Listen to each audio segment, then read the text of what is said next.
días, queridos hermanos, ¿cómo están todos? Bien. En primer lugar, quisiera tomar un momento, hermano, para agradecer públicamente a nuestro hermano Luis, ¿no? Que está por aquí, ¿no? Atento siempre de lo que está sucediendo, ¿no?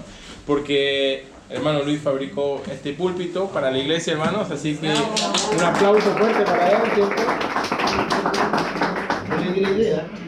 Bien, el crédito compartido, ¿sí? La idea de Juan Pedro, pero todo el trabajo hizo el diseño. Así que muy agradecido, hermano Luis, por su trabajo aquí con el público. Bien, también quiero agradecer a todos los hermanos que me enviaron un mensajito, algunas palabras por mi cumpleaños.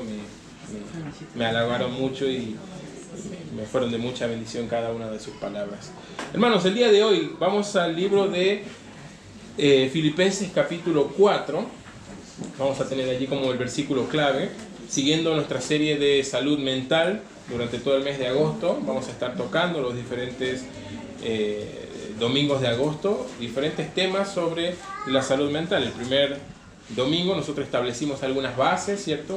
Lo que es la perspectiva bíblica de la enfermedad mental, ¿cierto? O la salud mental. Muchas veces se diagnostican como enfermedades algunas fallas de carácter que no lo son en el fondo. Nosotros pudimos ver, ¿cierto?, cómo estaba dividida de alguna manera la academia en cuanto a esto, ¿cierto? Algunos lo consideran enfermedades y otros no, porque evidentemente el cerebro puede tener algunas enfermedades y existen las enfermedades cerebrales, pero todas son catalogadas dentro de 4 grandes categorías, ¿cierto? Traumatismo, tumores, infecciones y convulsiones. Sin embargo, uno no puede hacer una resonancia y determinar que alguien tiene ansiedad, ¿no? o depresión. Entonces, muchas de estas mal llamadas, en mi opinión, y es mi opinión, hermano, usted puede como diferir, pero muchas de estas mal llamadas enfermedades mentales modernas no lo son en la práctica, porque no son epistemológicamente comprobables, ¿cierto? No se puede comprobar mediante un diagnóstico. Muchas veces estas tienen un contenido social, tiene que ver con diferentes tendencias modernas, digamos, pero no obedecen científicamente a una categoría más de enfermedades cerebrales, lo cual nos ponía a nosotros en una situación, nosotros como creyentes y a las personas en general, ¿cierto?, en la que nosotros tenemos que decidir qué hacemos, ¿no? Entrenar nuestra mente para pensar bíblicamente y también hacernos cargo de nuestra vida, hermanos. Muchas personas, ¿no?, crecieron en familias disfuncionales, se hicieron adultos, no saben manejar su vida. Y creyentes llegan a Cristo y conocen la palabra de Dios, pero no tienen la fe, digamos, como para confiar en las promesas, descansar en los propósitos de Dios, otras cosas que muchos creyentes están padeciendo estas mismas fallas de carácter o mal llamadas enfermedades mentales modernas, ¿cierto? Aún hoy en día. La semana pasada nosotros tratamos de alguna forma el tema de la depresión y hoy queremos hablar, hermanos, sobre la ansiedad. Creo que es casi universal hoy en día, ¿cierto? Como un flagelo que las personas padecemos o padecen, ¿ya? Entonces, porque estamos todos, los creyentes también, sujetos a estas mismas, digamos, como problemas de carácter. Hoy en día hay una especie de ansiedad global, ¿cierto? Todo el mundo la sufre, todo el mundo la padece, todos están diagnosticados, no todos, digamos, pero son como generalizaciones, pero una gran mayoría de personas la padece. Según la Organización Mundial de la Salud, 300 millones de personas padecen trastornos de ansiedad en el mundo, en algún grado. El MinSal determina que un 23% de toda la población de Chile padece o presenta síntomas de ansiedad también en algún grado. Por lo cual, ¿cierto?, se ha hecho también a propósito de esto un gran negocio, ¿no? Un gran negocio de consultas, un gran negocio de licencias médicas, un gran negocio de farmacéuticas, y todos están como, sí, son enfermedades porque claro, hay muchos intereses detrás, ¿no? Pero todas estas cosas en el fondo no tratan, igual que con la depresión, el problema real, ¿cierto? Las farmacias están llenas de fármacos, hermanos, ansiolíticos, antidepresivos, y muchos pacientes recurren a ellos, ¿cierto? De forma sincera y por la recomendación de una persona que uno asume que es un profesional en lo que hace. Pero estos no presentan o representan una solución definitiva para las personas. Porque el problema en muchos casos no es químico, sino espiritual. Y los medicamentos que se recetan, ¿no? Como, de nuevo, ansiolíticos o antidepresivos, tienen un lado B, de alguna forma para decir, ¿no? Que sería, por ejemplo, que en muchos casos provocan adicción o dependencia. La OMS ha determinado que un antidepresivo o ansiolítico necesita solo 4 semanas de uso para generar dependencia en la persona. Es decir, si lo tomaste un mes, seguidito, corridito, entonces probablemente cuando lo cortes, ¿cierto? Digamos, cuando una persona necesita cada vez más para tener el mismo efecto, y si se suspende bruscamente esto, la persona sufre síndrome de abstinencia. En Chile, el MinSal ha determinado que cerca del 15% de adultos mayores consumen algún tipo de ansiolítico, terminando con una dependencia en ellos. Los ansiolíticos que se recetan están dentro de una categoría, un género de medicamentos que son los benzodiazepina. No sé, hermano, no pronunciarlo. Pero los nombres comerciales: diazepam, clonazepam, alprazolam, lorazepam. Ahí es más fácil de ubicarlos, ¿no, hermanos? ¿Cuántos aquí? No, hermano, no levante la mano, por favor. Entonces, pero sí, hermanos, lo que empieza como un alivio temporal e instantáneo de alguna forma se convierte en una esclavitud química o farmacológica a largo tiempo. Los medicamentos, si bien, digamos, los medicamentos para la ansiedad no son, nobleza obliga, a base de opioides, como en otros casos, sí igual producen o producen grandes estragos, digamos, en la persona y también en la sociedad. Hay un instituto en Estados Unidos llamado NIDA, ¿no? Por sus siglas en inglés, National Institute on Drug Abuse, reporta que más de un 30% de las sobredosis fatales por opioides incluyen también algunos de estos medicamentos que hemos mencionado, dentro de el género o la categoría de los benzodiazepinas.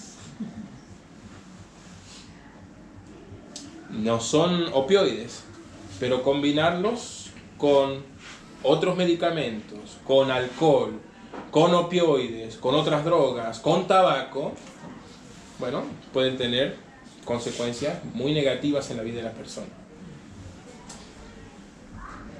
Cuando se usan sin control, los ansiolíticos pueden tener tales riesgos como los opioides. Por supuesto, esto también representa un costo personal y social. Un adulto, ¿sí? El MinSal ha determinado que el adulto chileno, el adulto mayor, invierte al menos un 25% de su presupuesto en medicamentos. Hermanos, es mucho dinero, ¿cierto? Las consultas, los medicamentos, ¿cierto? Que no falte, ¿no? Que siempre esté allí, ¿no? En el botiquín. Muchas personas terminan gastando grandes sumas de dinero en tratamientos que no resuelven la raíz del problema, solo lo tapan. La dependencia además genera ausencias laborales, licencias, deterioro familiar, porque no eres una persona, no estás allí, ¿cierto? Estás allí, pero no estás allí porque estás adormecido, ¿cierto? Por un ansiolítico, lo cual deteriora las relaciones personales del individuo, las relaciones familiares de la persona. Ergo, es una pérdida de productividad, ¿cierto? Es una persona que no es muy útil en la práctica. El costo no solo es económico, hermanos, el costo también es social y familiar.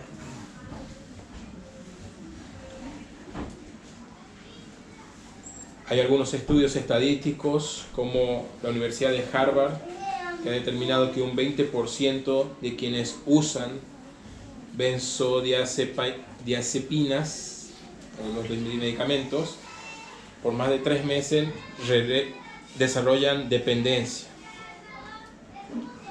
Estos medicamentos, aunque son útiles a corto plazo, no muestran, según la revista Lancet Psychiatry, que es una revista de psiquiatría, ha determinado que, o reconocido que, si bien tienen utilidad en un corto plazo, algunos medicamentos no muestran eficacia sostenida en la reducción de la ansiedad a largo plazo. El MinSal en 2022 determinó que el 60% de los pacientes con trastornos de ansiedad en cualquier grado recurren a fármacos, pero solo el 25% recibe una terapia psicológica o acompañamiento espiritual. Y es que algunos de estos medicamentos, no, muy pocos, pero algunos incluso son de venta libre, entonces muchas personas ni siquiera pasan por un profesional antes de llegar a los medicamentos. Estadísticamente, entonces, los ansiolíticos no han resuelto el problema de la ansiedad como fenómeno de masas. 1 Corintios capítulo 6, versículo 12. 1 Corintios capítulo 6, versículo 12. Frente a toda esta información, hermanos, la perspectiva bíblica, ¿cuál debe ser? Ahí está en pantalla. Todas las cosas me son lícitas, mas no todas convienen. Todas las cosas son lícitas. Mira esa última frase. Pero yo no me dejaré dominar de ninguna. Sin embargo, muchos creyentes están dominados, hermanos, no solo por el sentimiento, la condición, digamos, o el trastorno de la ansiedad, sino por, nuevamente, medicamentos ansiolíticos, antidepresivos, ¿no?, para dormir y otras cosas. Como creyentes debemos usar correctamente nuestra libertad cristiana, y si bien son lícitos, eres mayor de edad y puedes acceder a ellos, no todo es conveniente. Algunas cosas, hermanos, pueden tomar control o dominio de tu vida si no tienes cuidado. La dependencia química o farmacológica contradice el llamado que hace Dios a los creyentes a vivir bajo el dominio del Espíritu Santo. Sed llenos del Espíritu Santo, controlados por el Espíritu Santo.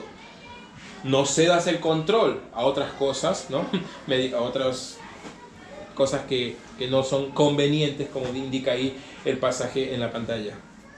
El creyente sí puede usar medicamentos, ¿no?, pero de forma temporal o prudente, con supervisión, pero nunca debe depender completamente de ellos. Como decir, mi esperanza, la solución a esto está en este medicamento. Porque un ansiolítico puede calmar el síntoma, pero solo Cristo puede sanar la raíz, hermanos. Entonces tenemos que tener en cuenta esto. La ansiedad, el Ministerio de Salud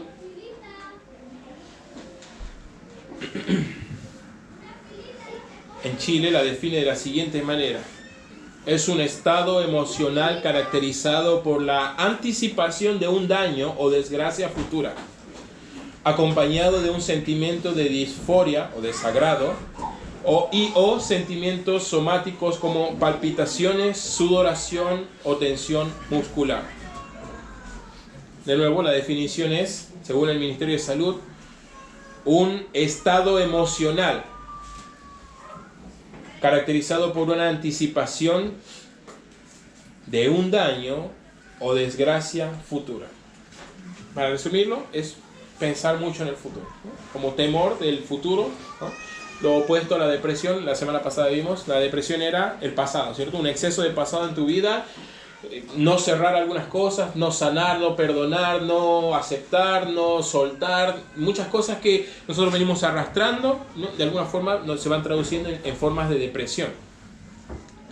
En cambio, la ansiedad es hacia adelante, Es la incertidumbre de qué pasará mañana, qué sucederá, ¿cierto? Temor, como dice la definición, un estado emocional que se caracteriza por un temor anticipado sobre un daño o desgracias futuras.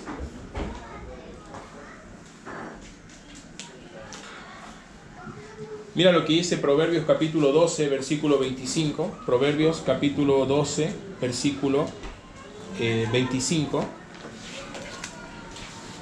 La congoja en el corazón del hombre lo abate, mas la buena palabra lo alegra.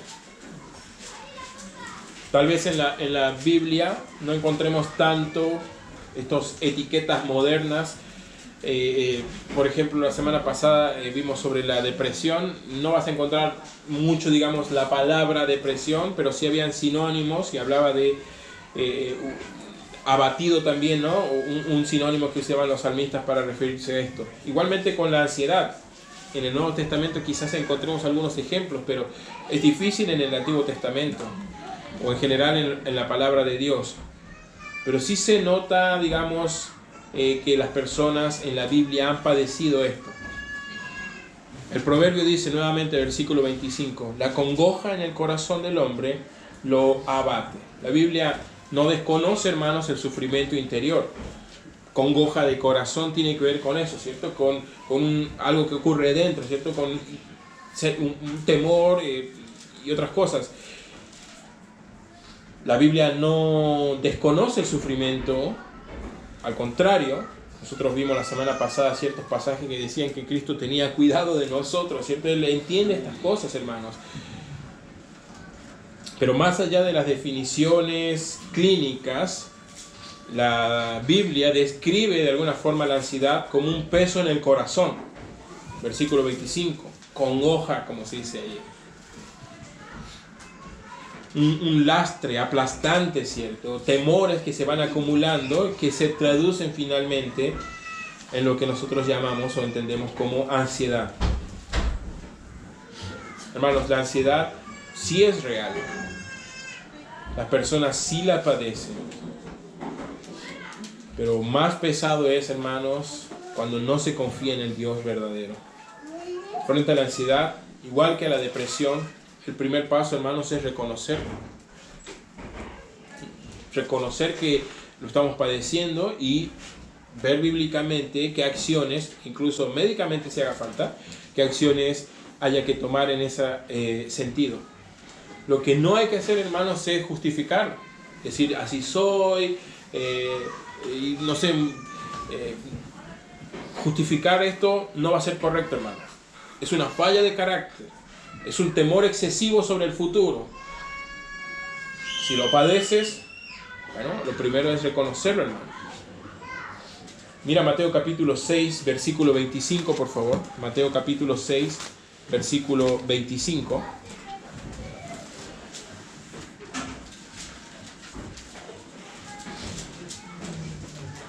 Reconocer es el primer paso. Y también reconocer de dónde viene esto.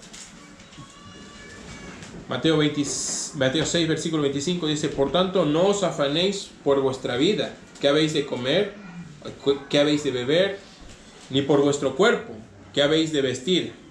¿No es la vida más que el alimento y el cuerpo más que el vestido? Hay cosas más importantes por las cuales ocupar su mente, ¿cierto? De alguna forma esa pregunta está diciendo.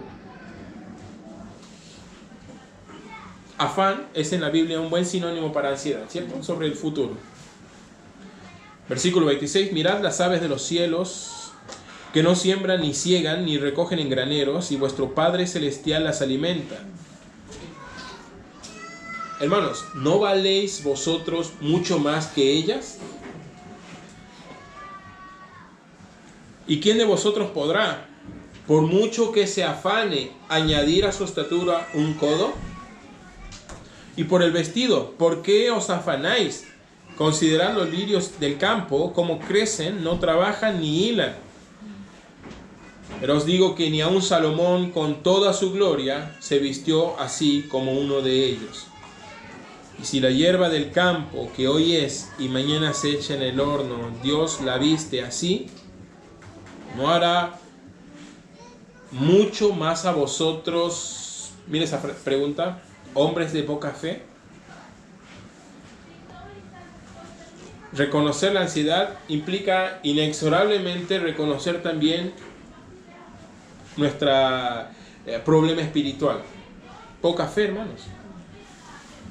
Pero no como eufemismo, no como vacío, digamos, sino que la Biblia está llena de promesas futuras, hermanos, las cuales serían suficientes para descansar en ellas y no padecer este trastorno.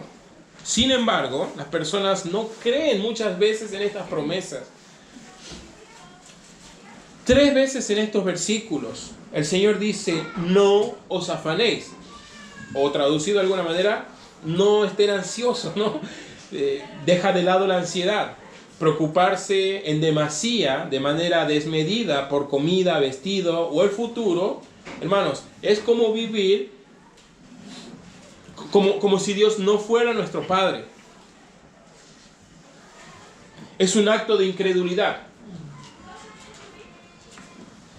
La ansiedad, en el fondo, es una especie de contradicción de la persona creyente que la padece. Porque si decimos que creemos en un Dios soberano, pero actuamos como si todo dependiera de nosotros, no estamos siendo consecuentes.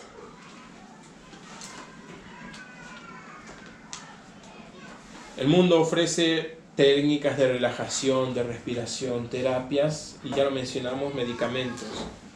Pero nada cambia el hecho de que la raíz, en muchos de los casos, puede ser espiritual. La raíz de la ansiedad, en muchos casos, es la incredulidad. Es no creer que Dios puede guardar nuestro futuro. Versículo, mira ahí en Mateo 6.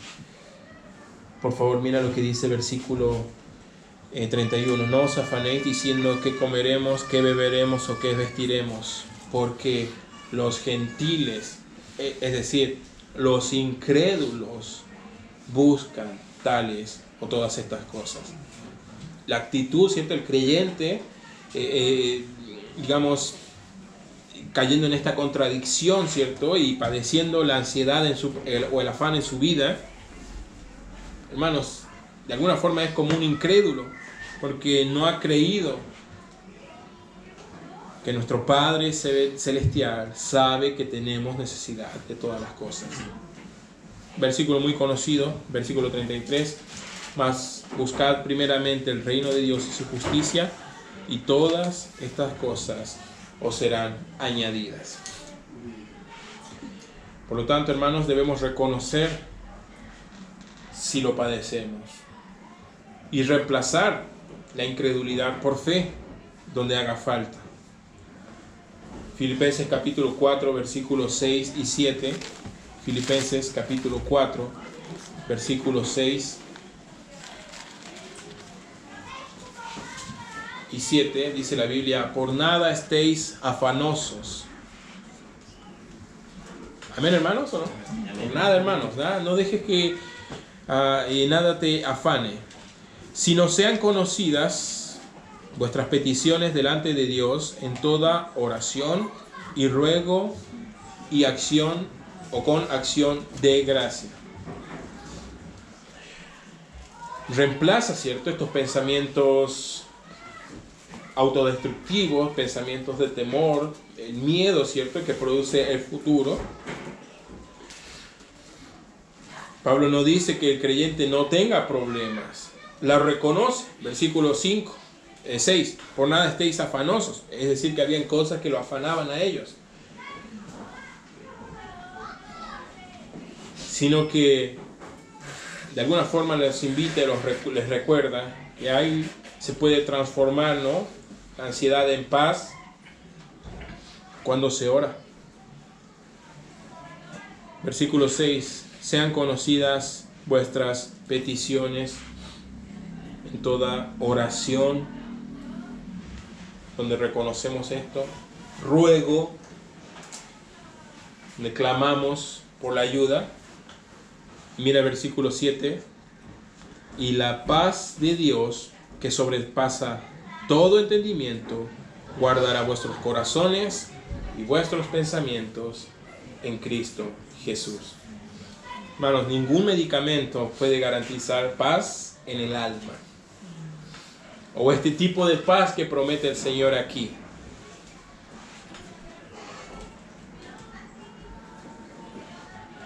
El verdadero remedio puede ser una oración sincera y confiada, encomendarnos al cuidado del Señor.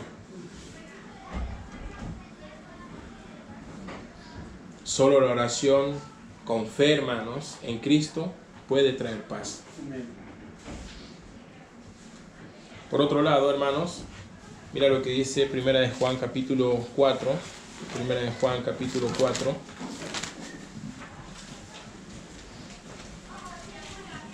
Versículo 17 y 18 dice la Biblia: en esto se ha perfeccionado el amor en nosotros, para que tengamos confianza, no incertidumbre, confianza.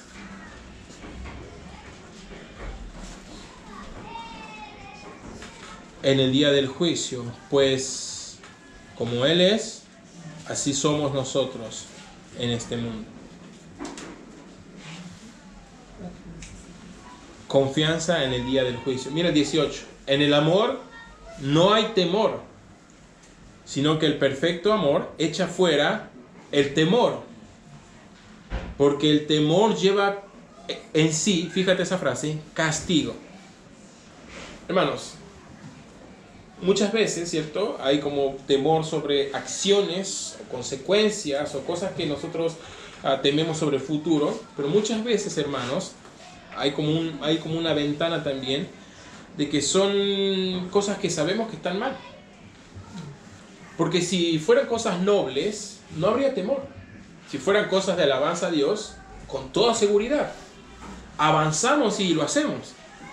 Pero donde hay temor, está también esta posibilidad de que es porque a veces hay pecado, o sabemos en el fondo que no es lo correcto lo que estamos por hacer o decidir o diferentes cosas. Y eso, hermanos, versículo 18, es lo que produce este temor, ¿cierto?, que nos paraliza. Porque sabemos que hay un castigo detrás de la acción o de lo que estamos promoviendo o haciendo. Pero si fuera algo noble y de alabanza a Dios, no existe este miedo al castigo, ergo no existe el temor. Por eso dice 17, en esto se ha perfeccionado el amor en nosotros, para que tengamos confianza en el día del juicio. Por lo tanto, hermanos, quiero animarte en este orden, reconocer, recordar y reemplazar la ansiedad por fe, oración, ruegos, acciones de gracia, y la paz del Señor estará con nosotros. Gálatas capítulo 6, versículo 2, vamos a verlo un momento allí. Gálatas capítulo 6, versículo 2. Sobrellevad los unos las cargas de los otros y cumplid así la ley de Cristo. La ansiedad, hermanos, se aligera en la comunidad de fe. Se aligera cuando compartimos con otros también esos temores que podamos tener. No como el acto litúrgico de otras religiones como confesión, ¿cierto? Así como, voy a confesar. Sino que, hermanos, tenemos una familia en la fe.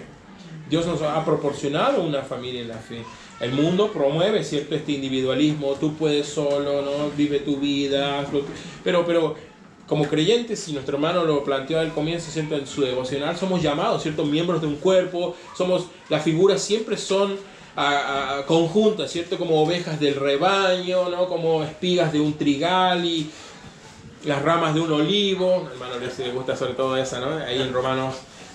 Pero todas estas figuras, hermanos, la idea es la misma, ¿cierto? Debemos estar relacionados con otros creyentes,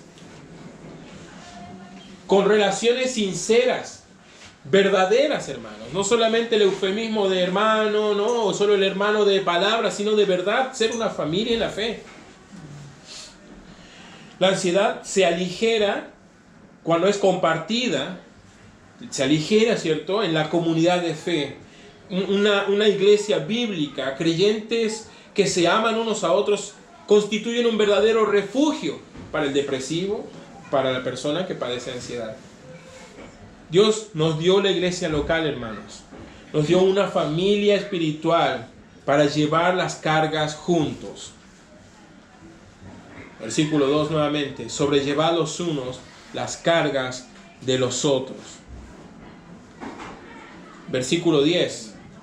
Así que, según tengamos oportunidad, hagamos el bien a todos y mayormente a los de la familia de la fe. Debemos estar allí para ellos, hermanos. Los más maduros para los que están aprendiendo y viceversa, y todos nos necesitamos en cierta manera.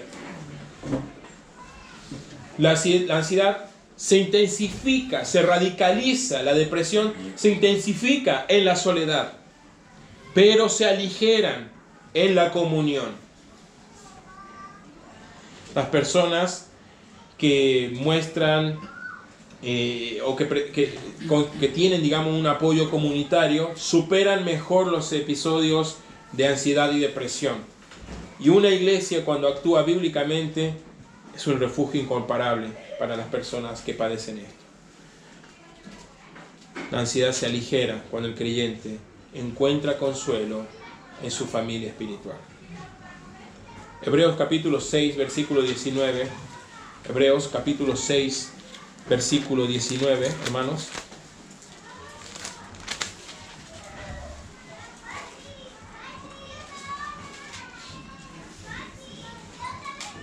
Refiriéndose aquí a la obra de Cristo. Los capítulos anteriores habla de Cristo intercediendo por nosotros, ¿no? Que es diferente a los otros sacerdotes porque Él puede salvar perpetuamente, dice la Biblia, ¿cierto?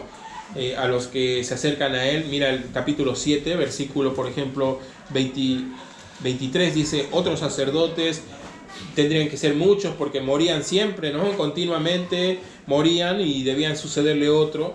24, mas este, por cuanto permanece para siempre, tiene un sacerdocio inmutable.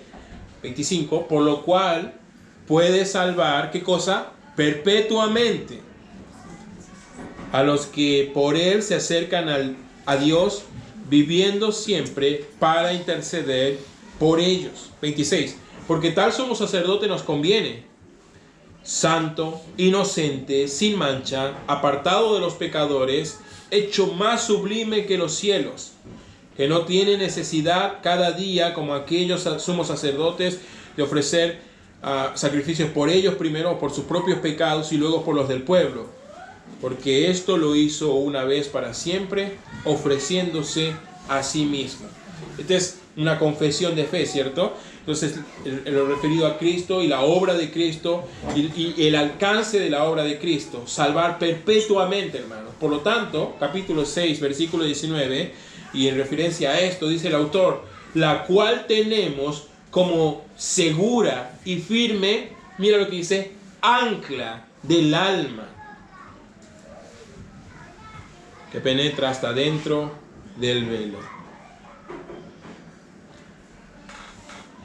La ansiedad se caracteriza por temor e incertidumbre, y la paz por confianza y seguridad en el Señor y en su palabra.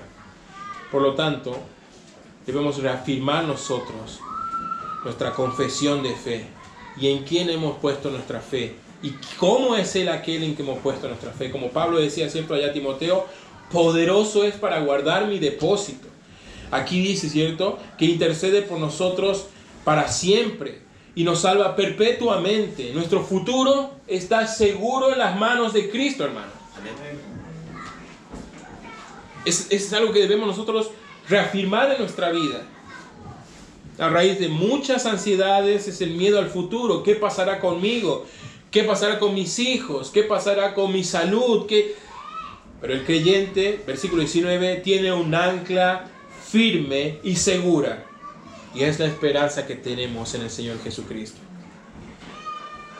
Y aunque el mundo ofrece soluciones temporales, terapias, técnicas, fármacos, Cristo ofrece salvación perpetua, eterna y seguridad eterna de salvación. Estamos salvos y firmes en las manos de Cristo, hermanos. Semana pasada lo leímos en cuanto a la depresión. Vale la pena repasarlo. Romanos capítulo 8, versículo 38. Hermanos, cuando sabemos que nada nos separará, cuando está tal confianza que nada puede separarnos del amor de Dios, los temores presentes pierden poder. Por lo cual estoy seguro que ni la muerte, ni la vida, ni ángeles, ni principados, ni potestades, ni lo presente, ni lo porvenir, ¿no? Lo que produce ansiedad. Versículo 39.